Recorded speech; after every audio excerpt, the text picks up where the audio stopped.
I stumbled into the Civilization series late in the modern era with Civ 6 on Switch.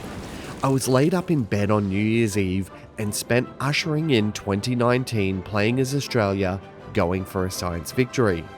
I was hooked, and despite not knowing how to play, and more often than not losing out to the AI, I persevered to learn all of the intricacies of the game, mastering Australia and its economic and production powerhouse.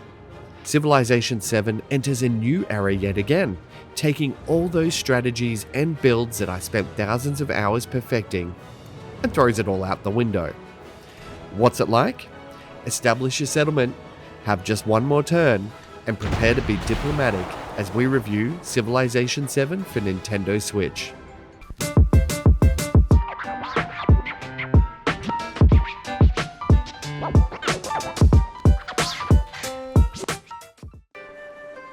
Civilization 7 is a 4X strategy game that sees you balance military might, economics, and diplomacy in a turn-based strategy game that lets you play your way. Want to conquer the globe? Sure. Want to conquer the globe as Benjamin Franklin? Why not? The Civilization games have always been about the player. You can win without military might too, like hoarding cultural artifacts for a cultural victory, or reaching for the stars for a scientific victory. Really, the sky is the limit, and because of that, it's almost infinitely replayable. Civilization 7, though, seems to have people divided, as Sid Meier lives by the rule of thirds, meaning 1/3 stays the same, 1/3 is improved, and 1/3 is new, and I'll try to cover as much of that as I can in this review. The good news is, in my opinion, that wonderfully addictive just one more turn style of gameplay remains intact, and despite my aversion to change, I do feel like Civilization 7 paves the way to be the best Civ yet. It's a more streamlined approach, foregoing builders and allowing you to build your cities and towns and the districts within while keeping adjacency bonuses and adding certain building combinations for even more yield. Cities can be expanded by using settlers to create towns, which in turn feed resources into your city, and eventually you can convert them into their own cities and develop them further. You can even select town specialties like producing food and coin for your main town instead of focusing on population growth, or providing additional healing to units as a wartime forward operating base. This change is one of my favorites, giving you greater control of what goes where and making me feel like I had more ownership over my civilization. Each tile in your city can also now house 2 improvements, like a bank or a blacksmith, and you can build over them as you evolve your game into the victory you're chasing.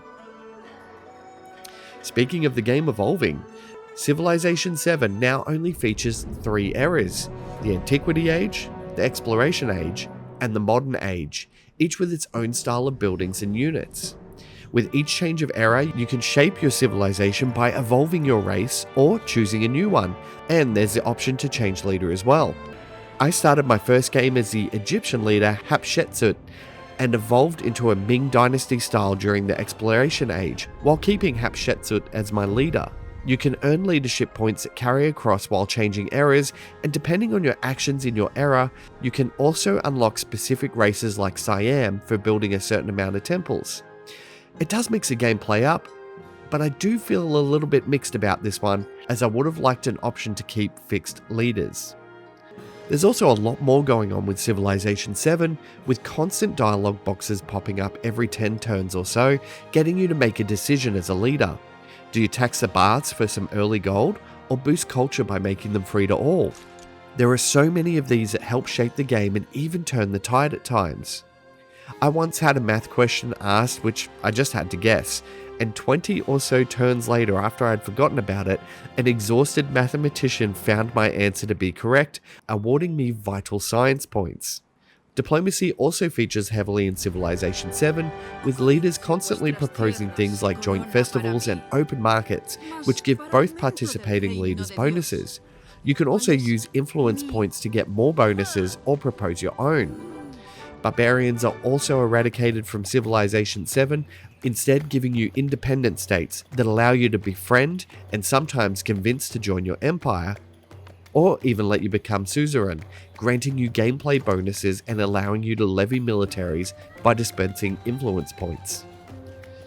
Overall, the game just seems to flow and engage better, and I found my games, even the ones I lost, to fly by, making me lose track of time and absolutely engrossing me in this fantastic strategy game. This is also largely due to the new graphics engine, which seems to be better optimized to Switch, having a solid performance for the first two areas and comparable performance to Civ 6 in the late game. There's a lot of intricate details on each tile, like a steam crane hauling lumber, or even the pottery kiln firing away, and you can zoom right in to see your sprawling city in all its glory. Zooming out sees buildings disappear to maintain performance while you take a look at the bigger picture. But unfortunately, we ran into some issues with scaling while playing in handheld mode, with the UI scaling making text descriptions disappear, making you aimlessly poke around menus hoping to find the right option. These issues mainly affect distributing leadership points or selecting research, and it's still playable, but it can lead to frustrations.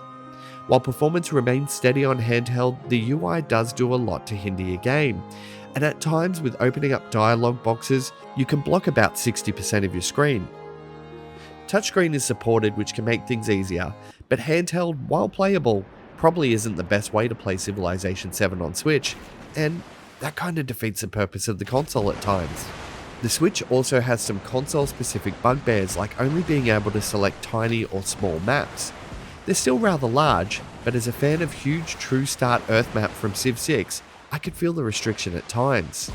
The game also has one or two crashes to the home screen per game, usually after an extensive period of time like 4 to 5 hours straight, and thankfully autosaves do a good job of catching you back up. The lengthy load screens from Civ 6 also return, including a hefty 3 to 4 minute load time when changing errors, which would often cause my game to crash as well.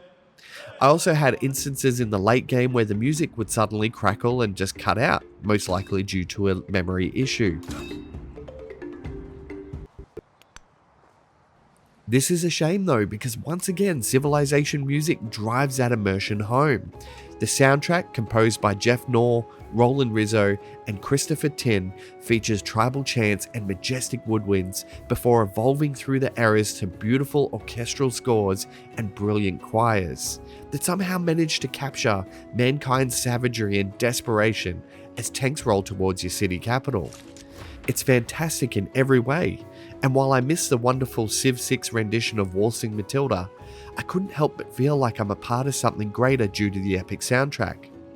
This is also accompanied by Gwendolyn Christie of Game of Thrones fame, lending her voice as the narrator in lieu of Sean Bean, and she does a fantastic job describing wonders and quoting some of history's greats. The canal water gushes from above into the gardens. Fragrance pervades the walkways. Streams of water as numerous as the stars of heaven flow in the pleasure garden.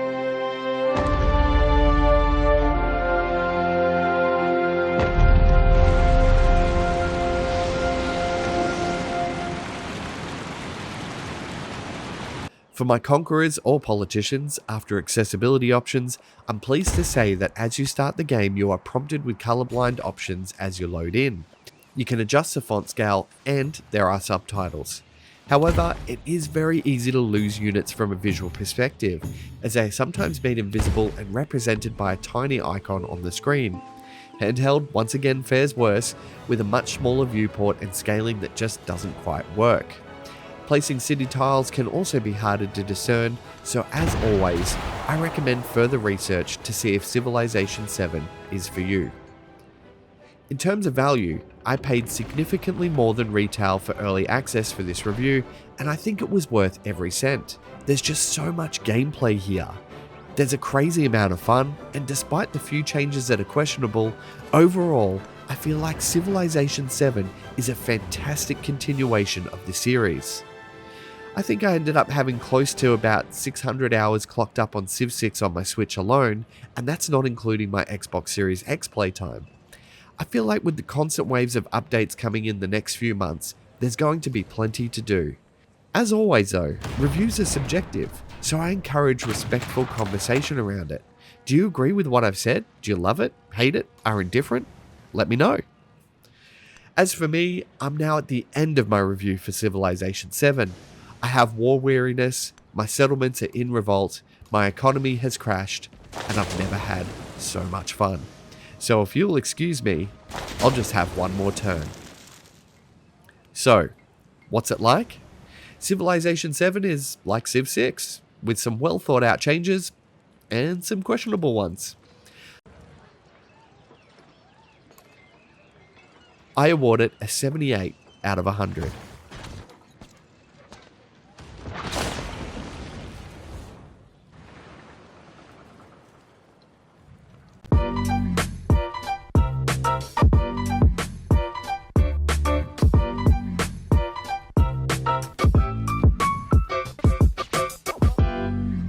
Thanks so much for watching my video. If you liked it, the best way you can support What's It Like is by liking, subscribing, and sharing it with your friends. For more reviews, click on the thumbnails to the right, and for everything Nintendo, check out whatsItlike.com.au.